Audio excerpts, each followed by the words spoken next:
Christ alone, I place my trust. Di dalam Kristus saja kami meletakkan pengharapan kami. Kristus saja sumber kekuatan kami. Kristus saja sumber pengharapan kami. Bapa, hal ini memberikan kami satu keteguhan hati dan satu pengharapan bahwasanya kami tidak sendirian dan bukan dengan kekuatan kami sendiri kami menjalani kehidupan kami. Ada pengharapan, ada kekuatan yang beserta dengan kami. Pun di sisi yang lain, hal ini menyadarkan kami bahwasanya kami bukanlah orang yang memiliki kekuatan itu. Kami dengan rendah hati mengakui kekuatan kami hanya dalam Tuhan. Kami punya pengharapan, kami punya kekuatan, tetapi kami juga dimampukan untuk tetap rendah hati di hadapan Tuhan. Dan biarlah dengan kesadaran ini pula kami mau merenungkan firman Tuhan. Dan kami rindukan firman-Mu yang terus berkata-kata dalam setiap kami, mengubahkan kami secara pribadi, mengubahkan kami secara komunitas. Biarlah setiap kami berjalan bersama dengan Tuhan, mengandalkan Tuhan, dan hidup di dalam Tuhan. Dalam nama Tuhan Yesus kami berdoa. Amin. Shalom saudaraku sekalian. Satu kemurahan Tuhan ketika kita boleh ada di tempat ini pagi ini. Dengan semua peristiwa yang kita tahu terjadi belakangan ini di negara kita, di kota kita. Saudaraku, apa yang terjadi beberapa hari terakhir ini tentu kita tahu semuanya. Kita melihat itu di media massa, di berita-berita. Di depan kita terpampang dengan jelas masyarakat yang rusak karena dosa. Kita melihat di sana ada budaya hedonis, budaya korup. Kita melihat di sana budaya yang mengagungkan ego dan kenyamanan diri. Pun di situ kita melihat juga ada amarah, ada kebencian, ada keserakahan. Sebuah gambaran yang nyata tentang dampak dosa di dalam masyarakat kita. Sehingga ketika kita menyadari hal ini adalah sebuah dampak yang nyata, yang begitu masif di dalam masyarakat kita. Kita tahu bahwasanya apa yang terjadi belakangan ini bukan hanya tiba-tiba muncul dari kalangan-kalangan tertentu.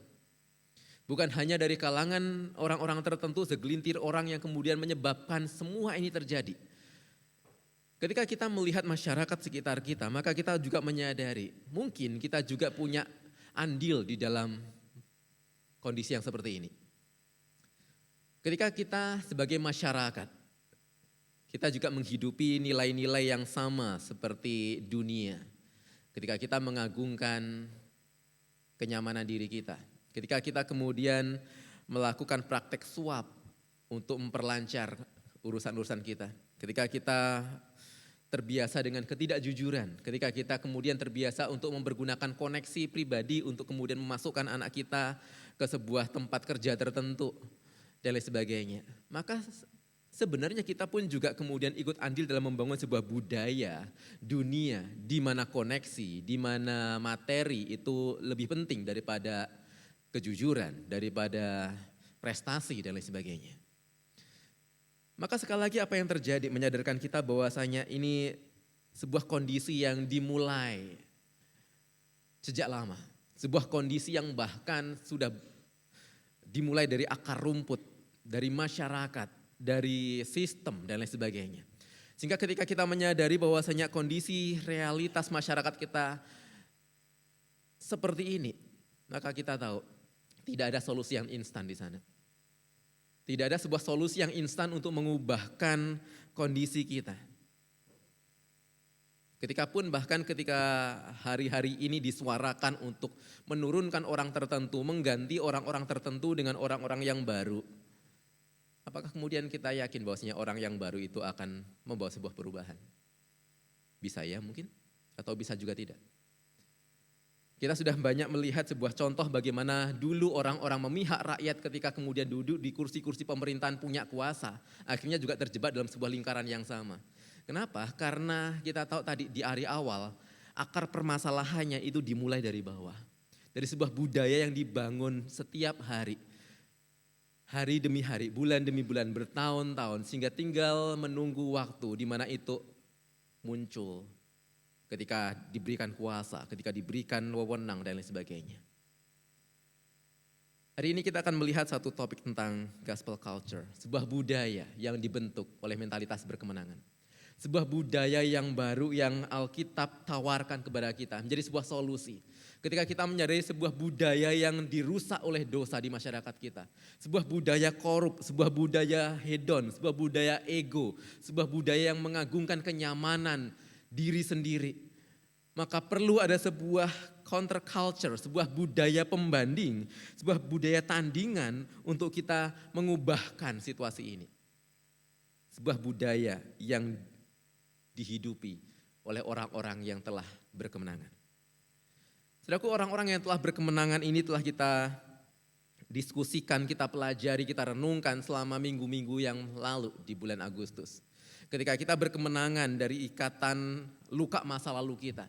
Ketika kita diberikan kemenangan atas rasa apatis yang menguasai hati kita. Ketika kita bahkan diberikan kemenangan melawan godaan-godaan hawa nafsu pribadi, godaan-godaan kedagingan kita, godaan-godaan berhala-berhala duniawi.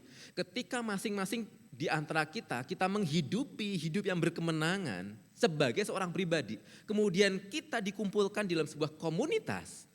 Maka budaya itulah yang kita rindukan ada di tengah-tengah komunitas kita. Apa itu budaya? Budaya adalah apa yang ada di sekitar kita. Budaya adalah apa yang ada di dalam kita, melingkupi segala sesuatu di sekitar kita. Budaya itu mencakup sikap, selera, filosofi, institusi, kebiasaan, dan segala sesuatu yang sadar atau tidak membentuk dan dibentuk oleh kita. Jika orang mengatakan tidak mungkin kita memisahkan diri dari budaya, pertanyaannya adalah budaya seperti apa yang kita hidupi sekali lagi. Apakah budaya yang sama seperti dunia yang dipenuhi dengan ego, nafsu, kerakusan, kenyamanan pribadi, ataukah sebuah budaya yang hidup dalam kebenaran? Dan budaya itu sangat erat kaitannya dengan apa yang kita percayai sebagai hal yang penting. Beberapa waktu yang lalu saya melihat ada satu postingan Instagram, biasanya ada satu postingan itu a day in my life gitu kan ya. Kita sering kali lihat itu. A day in my life itu satu kompilasi kegiatan satu orang ya, dari pagi sampai ke malamnya ya. Kira-kira apa aja sih yang aku lakukan. Dan orang itu posting, dia memvideokan dirinya itu di tempat kerja. Jadi jam sekian dia berangkat kerja, jam 9 dia siap-siap. Jam 10 dia masih ngopi, kurang lebih begitu. Jam 11 dia mulai buka laptop, jam 12 istirahat break makan siang dan lain sebagainya. Singkat cerita, banyak orang yang kemudian melihat postingan itu dan komennya, lu kok santai banget kerjanya gitu ya.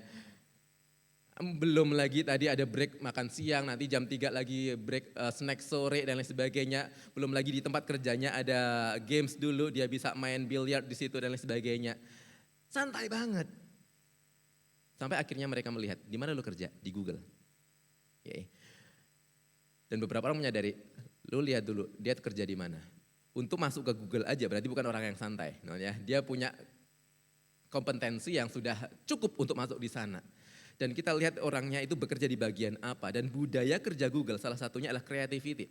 Di mana orang gak sepaneng untuk bekerja. Sehingga ya tadi kita lihat ada cemilan di sana disediakan, ada coffee, ada games dan lain sebagainya. Untuk orang itu tetap kreatif dan mengembangkan perusahaan itu.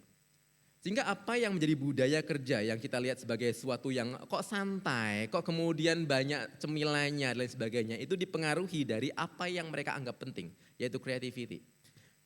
Gak sepaneng, gak stres, dan itu mempengaruhi tindakan yang ada di perusahaan itu. Demikian juga budaya Injil ketika kita melihat bagian ini. Ajaran Injil dengan budaya Injil itu saling terkait. Tidak bisa dipisahkan satu dengan yang lainnya. Ketika kita bicara soal ajaran Injil, kita tahu benar tentang Injil Yesus Kristus, soal kemenangan-kemenangan yang Tuhan berikan kepada kita. In Christ alone, I trust dengan semua pengharapan-pengharapan, dengan semua kekuatan-kekuatan, dengan semua kelepasan yang Tuhan berikan. Tetapi ketika itu kita pisahkan dari budaya kita di luar, maka ajaran tanpa budaya itu kemunafikan. Kita paham ajarannya di gereja ini, kita paham dengan begitu sangat fasih di luar kepala kita tentang doktrin keselamatan, doktrin kemenangan dan sebagainya. Tetapi ketika di luar kita masih hidup dengan budaya dunia seperti yang tadi di awal, maka apa yang kita akui hanya berupa sebuah kemunafikan belaka, nggak ada artinya. Tetapi ketika kita mencoba untuk menghidupi budaya Injil tanpa ajaran yang kuat, maka kita rentan untuk hancur juga. Tidak ada dasar yang kuat. Apa dasar untuk kita kemudian menghasilkan sebuah budaya yang baru? Dengan berbagai tantangan-tantangan budaya di sekitar kita, maka itu rentan untuk jatuh dan hancur. Dan hari ini kita akan melihat bagaimana ajaran Injil dan budaya Injil berjalan bersama-sama menjadi sebuah ikatan untuk menghasilkan sebuah power, sebuah kuasa yang mengubahkan. Ajaran dan budaya itu memiliki sebuah kuasa yang mengubahkan. Mari kita membuka Alkitab kita dari Kolose pasal yang ketiga, yang tadi juga sudah dibacakan sebagai petunjuk hidup baru bagi setiap kita. Kolose pasal yang ketiga ayat 12 sampai dengan yang ke-17. Kolose 3 ayat 12 sampai dengan yang ke-17, mari kita membacakannya bergantian. Saya akan membaca ayat yang genap dari bagian ini, Bapak Ibu sudah membacakan ayat yang ganjil dari bagian ini. Kolose pasal yang ketiga, ayat yang ke-12 sampai dengan yang ke-17. Saya akan bacakan ayat yang ke-12 bagi kita. Karena itu, sebagai orang-orang pilihan Allah yang dikuduskan dan dikasihinya, kenakanlah belas kasihan, kemurahan, kerendahan hati, kelemah lembutan, dan kesabaran. Sabarlah kamu seorang terhadap yang lain, dan ampunilah seorang akan yang lain, apabila yang seorang menaruh dendam terhadap yang lain. Sama seperti Tuhan telah mengampuni kamu, kamu berbuat jugalah demikian. Di atas semuanya itu, kenakanlah kasih sebagai pengikat yang mempersatukan dan menyempurnakan. Hendaklah damai sejahtera Kristus memerintah dalam hatimu. Karena untuk itulah kamu telah dipanggil menjadi satu tubuh, dan bersyukurlah. Hendaklah perkataan Kristus tinggal dengan limpahnya di antara kamu, sehingga kamu dengan segala hikmat mengajar dan menegur seorang akan yang lain, dan sambil menyanyikan mazmur, puji-pujian dan nyanyian rohani, kamu mengucap syukur kepada Allah di dalam hatimu. Dan segala sesuatu yang kamu lakukan dengan perkataan atau perbuatan, lakukanlah semuanya itu dalam nama Tuhan Yesus, sambil mengucap syukur oleh Dia kepada Allah, Bapa kita. Amin. Saudaraku, Kolose pasal yang ketiga, ketika kita melihat dalam Alkitab kita dimulai dengan satu perikop manusia baru. Paulus sedang mengajarkan bagaimana sebuah perubahan dari manusia lama menjadi manusia baru. Bagaimana kehidupan yang dulu dibentuk oleh budaya duniawi dengan ikatan yang berdosa sekarang menghidupi sebuah budaya yang baru di dalam Injil Kristus Yesus. Dan Paulus memulai dengan sebuah kalimat, karena itu sebagai orang-orang pilihan Allah yang dikuduskan dan dikasihinya. Menarik ketika Paulus memulai dengan satu penegasan sekali lagi tentang identitas kita.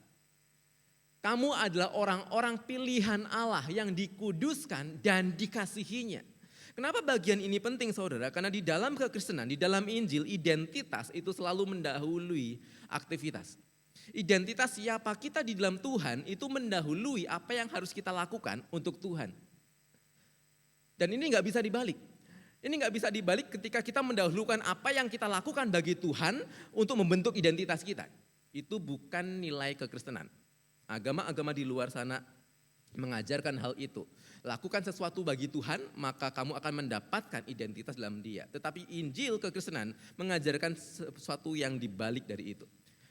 Tuhan sudah melakukan segala sesuatu bagi kita dan itulah yang menjadi dasar untuk kita melakukan segala sesuatu bagi Dia. Nah, kenapa hal ini penting? Karena ketika kita melupakan hal itu, maka segala sesuatu yang kita lakukan hanya akan menciptakan sebuah budaya legalisme yang baru.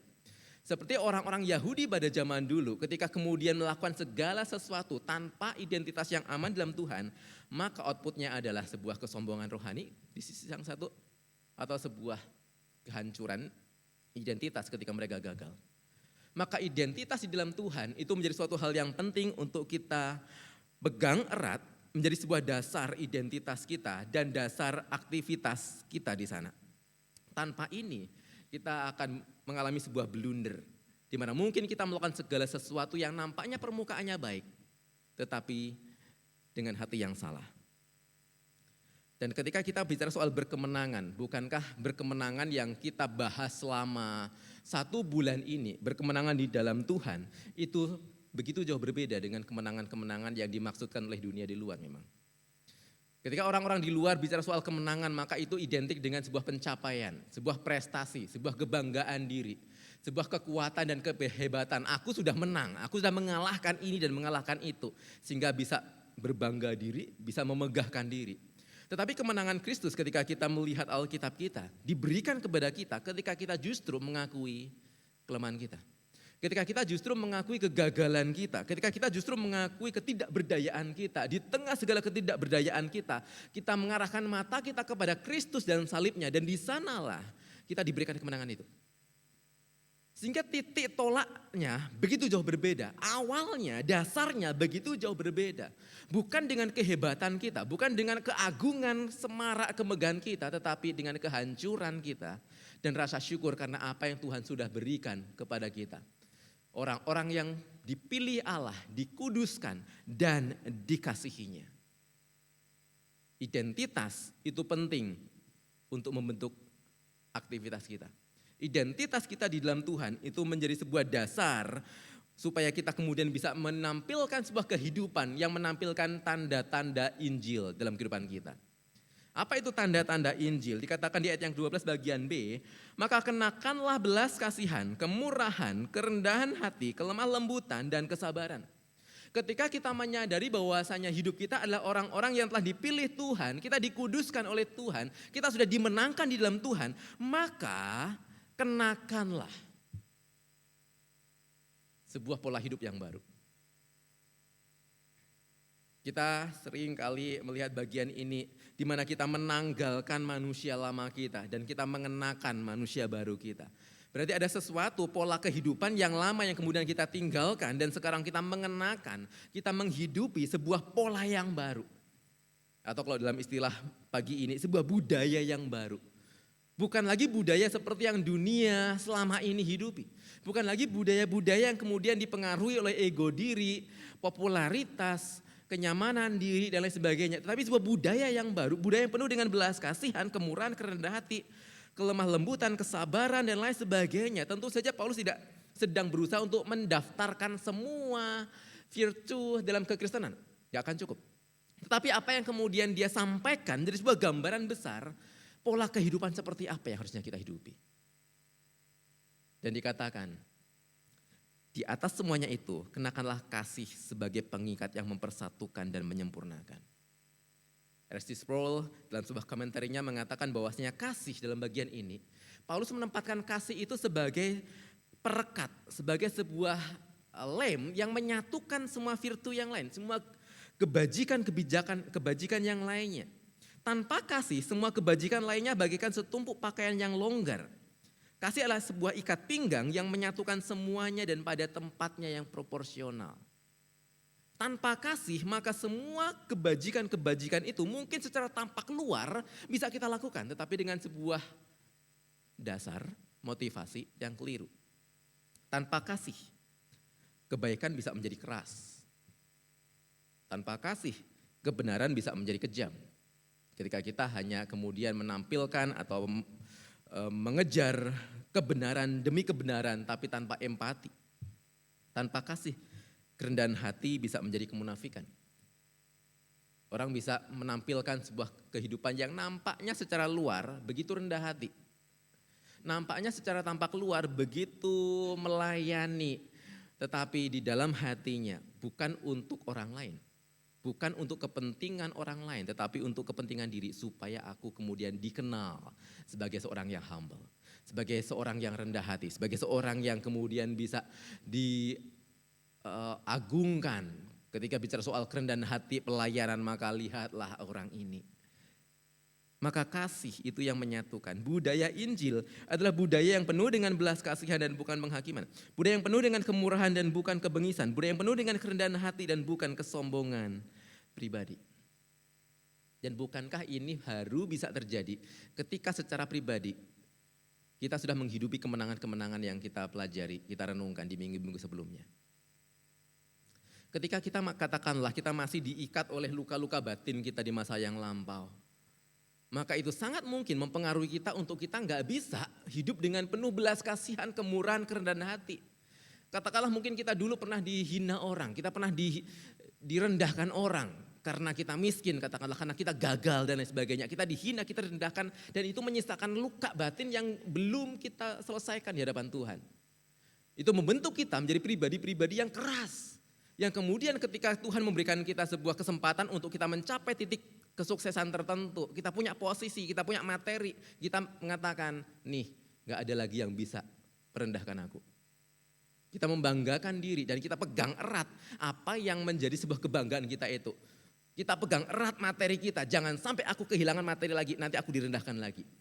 Kita pegang erat posisi kita, jangan sampai aku kehilangan posisi, nanti aku dihina lagi.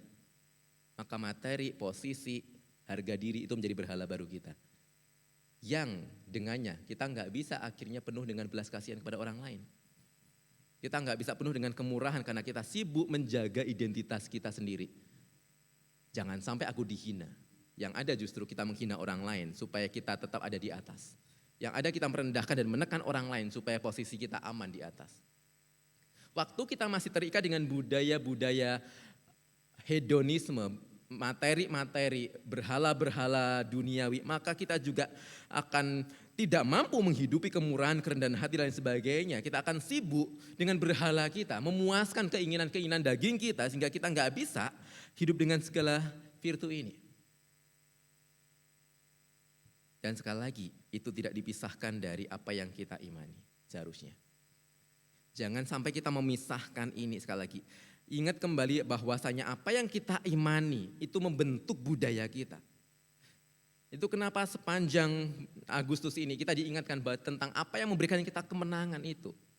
Bukan tentang kekuatan kita, tetapi tentang kasih karunia Allah. Budaya kasih karunia itu ada berawal dari doktrin kasih karunia. Ajaran Injil tentang kasih karunia itu yang harusnya membentuk, menciptakan budaya kita. Waktu kita kemudian melihat Injil dan kemudian kita melihat bahwasanya kita adalah orang-orang yang gagal, kita orang-orang yang jahat, kita orang-orang yang kemudian patut dimurkai. Tetapi kita justru dikasihi oleh Tuhan, maka itulah yang harusnya membentuk sebuah budaya kita. Ketika kita melihat orang-orang yang gagal, ketika kita melihat orang-orang yang ada di bawah, bagaimana kemudian belas kasihan, kemurahan itu bisa kita hidupi dengan kita mengingat siapa kita di hadapan Tuhan.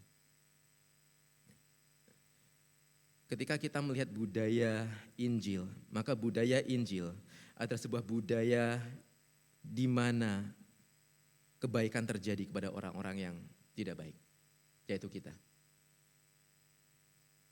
Dan ketika gereja, ketika komunitas kita menghidupi budaya yang seperti itu, maka itu menunjukkan, menampilkan Kristus yang kudus, yang dia beranugerah kepada orang-orang berdosa.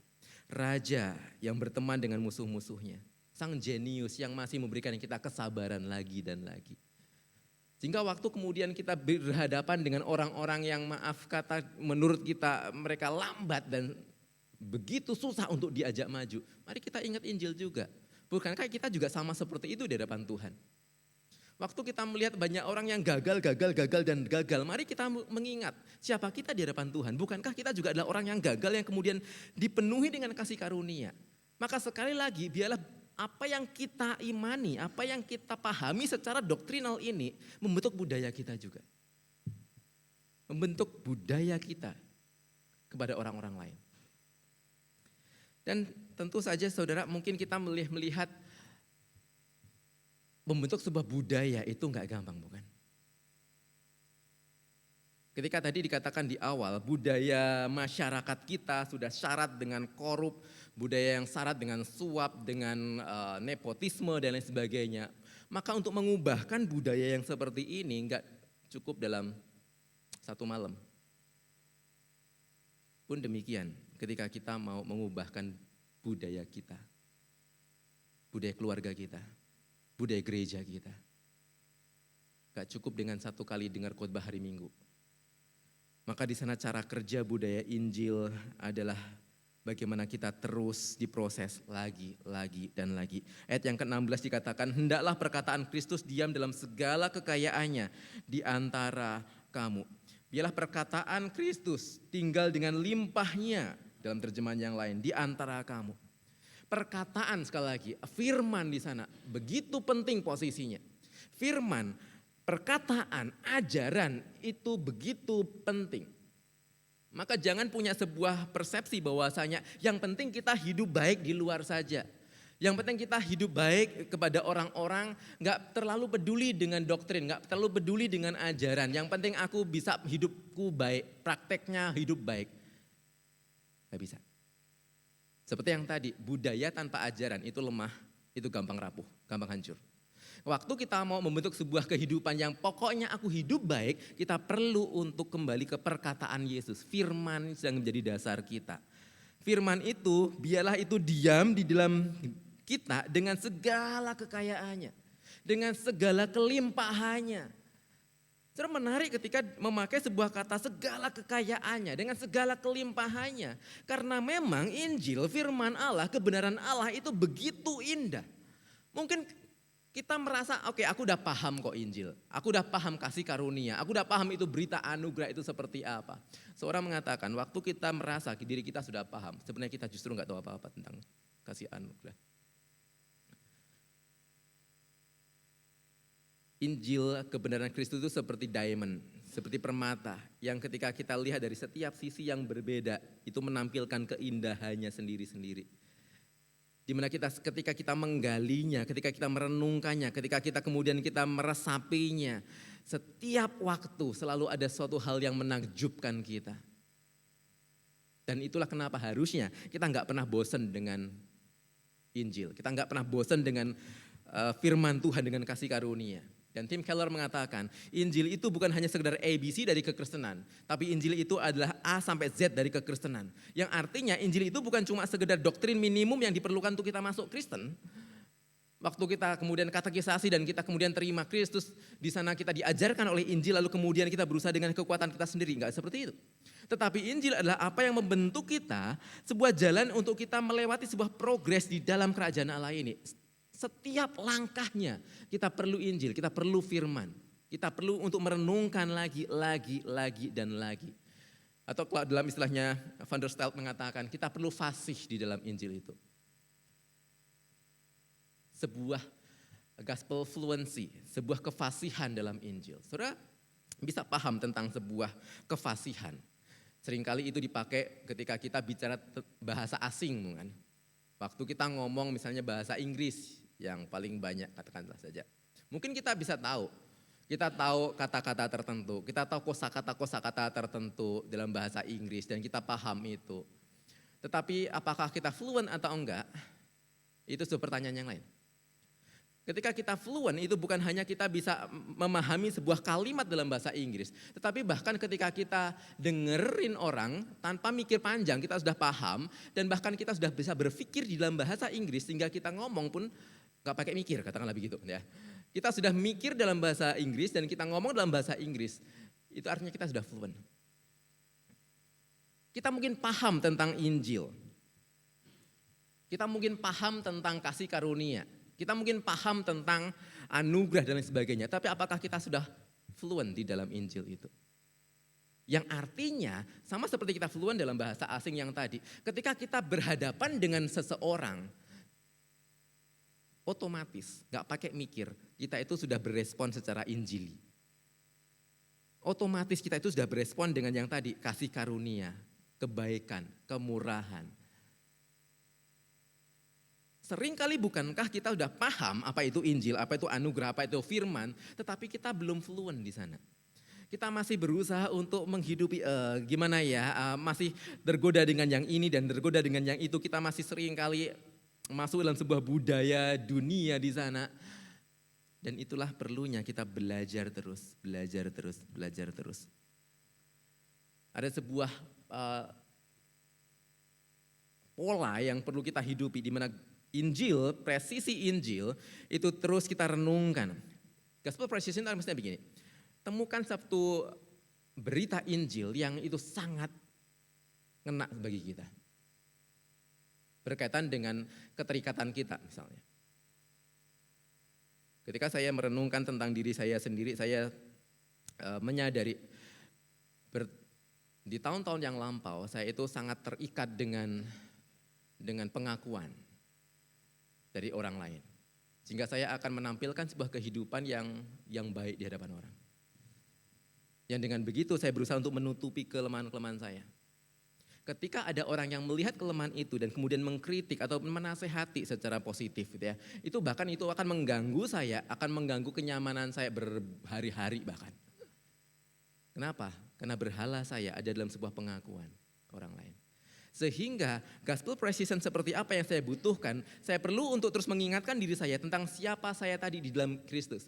Bahwasanya saya bukan pencapaian saya bukan kegagalan saya adalah orang yang dikasihi di dalam Kristus dengan semua apa yang ada dalam diri saya. Dan justru ketika saya terbuka dengan segala kelemahan saya bisa menerima semua masukan-masukan yang berarti untuk pertumbuhan saya. Ketika saya justru terus menutup diri dengan itu semua, maka gak akan ada perubahan apapun. Setiap kita punya berhala yang berbeda, setiap kita punya kecenderungan hati yang berbeda. Dan apa kata Injil untuk kemudian merombak hati kita itu? Masing-masing orang mungkin kemudian beda-beda. Katakanlah kita punya ayat yang beda-beda, bukan ayat ini paling ngena buat aku, ayat ini paling ngena buat aku. Mungkin ayat itu enggak ngena buat kamu, tapi yang ngena buat aku. Ya. Ketika itu ngena buat kita, renungkan terus dan kemudian ulangi itu setiap saat. Sehingga kita menjadi fluent tadi. Sehingga kita menjadi mahir, kita menjadi fasih di dalam Injil itu. Maka sangat penting bahwasanya kita perlu untuk mengkhotbahkan Injil setiap hari kepada diri kita sendiri. Secara aktif kita mengkhotbahkan Injil itu, mengkhotbahkan firman itu dalam diri kita sendiri. Kita enggak perlu nunggu mungkin ada hamba Tuhan yang khotbah sama kita. Kita enggak perlu hanya menunggu orang lain yang kemudian kasih renungan sama kita. Tetapi kita sendiri yang tahu kondisi kita perlu untuk merenungkan Injil, mengkhotbahkan itu dalam diri kita sendiri. Daniel, lu perlu dengar ini firman Tuhan. Daniel, hatimu perlu kemudian diselaraskan kembali oleh firman ini. Daniel, kamu salah tadi, kamu perlu dibereskan lagi dan sebagainya. Ketika kita setiap saat mengkhotbahkan Injil itu dalam diri kita, maka di sanalah sebuah fluensi itu muncul. By proses. Tujuannya apa sih?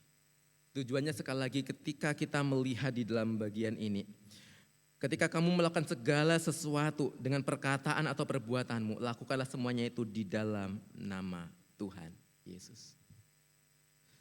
Ketika kita kemudian sudah menghidupi sebuah budaya Injil, kita sudah fluent, semakin mahir, semakin fasih di dalam Injil. Ketika kita sudah semakin fasih ketika kita berespon kepada seseorang, ketika kita berespon terhadap sebuah kondisi, kita dimampukan untuk berespon sesuai dengan kebenaran Tuhan. Maka endingnya adalah supaya Kristus dimuliakan. Ini semua bukan tentang kita. Ini semua tentang Kristus yang dimuliakan. Gereja yang memiliki karakteristik Injil atau sebuah komunitas yang memiliki karakteristik budaya Injil adalah sebuah tanda penunjuk yang menunjuk kepada Kristus sendiri. Kita ini sebuah sign, kita ini sebuah tanda yang ketika orang lihat kita, orang bisa lihat Kristus. Harusnya seperti itu. Keindahan sejati membuat orang berhenti dan menatap. Saudara pernah katakanlah lewat di sebuah parkiran mall, katakanlah begitu, dengan begitu banyak kendaraan, ada begitu banyak mobil parkir di sana. Lalu ketika saudara jalan dan menuju ke mobil saudara di depan sana, tiba-tiba saudara terpaku dengan satu kendaraan. Katakanlah itu mungkin mobil sport yang paling mewah gitu ya. Dan kita sampai terhenti, kita tanya, wow ternyata di Denpasar ada juga kayak gini gitu ya. Keindahan sejati membuat kita bisa berhenti dan menatap untuk mengaguminya. Di tengah semua kendaraan yang ada di situ, kita terfokus, kita menatap satu keindahan itu. Di tengah budaya dunia yang begitu sibuk dengan ego diri, dengan semua berhala-berhala di sekitar kita. Ketika kita bisa menampilkan sebuah budaya yang berbeda, sebuah budaya yang injili, maka itu menampilkan sebuah keindahan yang bisa membuat orang terpaku dan menatap. Ibu Charlotte Priyatna di dalam satu bukunya, dia menuliskan demikian. Gimana cara kita untuk menampilkan Injil kepada orang lain? Untuk kasih tahu orang itu tentang Injil. Salah satu caranya, beliau katakan, undang orang itu untuk tinggal di rumah kita. 2-3 hari aja. Dan ketika kita sudah menghidupi budaya Injil di rumah kita, maka dia akan tahu apa itu Injil. Lewat cara kita berespon terhadap kata-kata suami istri kita. Lewat cara kita memperhatikan anak-anak kita. Lewat bagaimana kita mengatur manajemen keluarga kita. Maka harusnya orang bisa lihat, itulah Injil. Pertanyaannya, apakah kita berani kemudian mengundang teman kita nginep 2-3 hari di rumah? Dan mengatakan, lihatlah Injil dalam rumah tangga ini. 2-3 hari mungkin kita bisa menyimpan semua kebusukan itu di bawah kasur kita kan. Kita nahan-nahan jangan sampai aku marah, jangan sampai aku kemudian kata-kata kasar kan. Karena ada tamu nih di sini, kan jaim-jaim dikit ya. 1 minggu. Atau bahkan orang akan melihat kita ketika ada main ke rumah kita dan mereka tinggal bersama dengan kita. Gila ya, Pak Daniel ini kalau di mimbar aja ngomongnya bagus, ternyata kalau ngomong sama anaknya, aduh tajam banget. Maka itu, mari kita berusaha untuk menampilkan budaya ini. Dari lingkup yang terkecil kita, keluarga kita mungkin. Ketika masing-masing pribadi, suami, istri di sana, kemudian rindu untuk menampilkan Injil di sana. Saling membekali di dalam Injil, kemudian saling mengkhotbahkan Injil. Kamu tadi salah, harusnya kamu seperti ini. It's okay untuk kita kemudian mengkoreksi masing-masing di dalam kebenaran firman Tuhan. Untuk kita terbuka di dalam sebuah proyek bersama-sama untuk mengkalibrasi hati kita. Dan kemudian kita diarahkan, oke, kita berusaha. Sampai akhirnya orang bisa lihat. Waktu teman kita main ke rumah kita dan mereka bisa lihat, wow, ini rumah beda nih. Karena ada Injil di sana. Waktu ada orang lain masuk ke komsel kita pertama kali, apa yang mereka lihat? Waktu ada orang masuk pertama kali ke gereja kita, ke komunitas kita, apa yang mereka rasakan? Apakah mereka melihat dan merasakan sebuah keindahan Injil di sana? Karena setiap kita masing-masing hidup dengan sebuah budaya yang berbeda dari dunia. Budaya yang bukan lagi menghidupi sebuah ego diri, budaya yang